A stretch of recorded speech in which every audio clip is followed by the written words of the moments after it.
performance des deux représentants français, Lille et Lyon. Résumé préparé par le spécialiste de la Ligue des Champions sur TF1, Romain Delbello.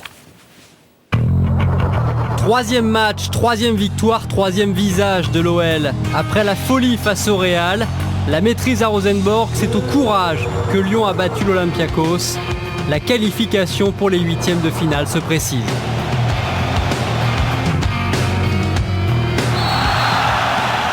Cette clameur qui monte dans Gerland accompagne toujours un phénomène appelé Juninho. 21e coup franc victorieux du Brésilien avec Lyon. À ce rythme, ça n'est plus une spécialité, c'est un rituel. Un bon but, une bonne prestation à la première mi-temps de toute l'équipe, je pense, avec des belles occasions nettes d'y sortir à la mi-temps avec deux buts d'écart peut-être. Des occasions à regretter signées Govou, Fred, Thiago ou Wiltord. Autant d'opportunités qui auraient permis à Lyon de s'économiser quelques frayeurs en fin de rencontre. Car à contrôler le match, mais pas le tableau d'affichage, on s'expose à un risque.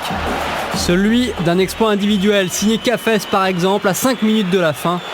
Lob en rupture, somptueux, et égalisation grecque contrariante. Il faut aussi accepter que l'adversaire peut quelquefois marquer des buts. Mais en même temps, je sentais que l'équipe avait envie de repartir vers l'avant. Et puis bon, vous savez, dans les grands matchs, les grands joueurs font quelquefois la différence. La référence à Juninho, dont le pied répond à l'appel en profondeur de Govou, qui à la dernière minute offre la victoire à l'OL, autant dire la délivrance.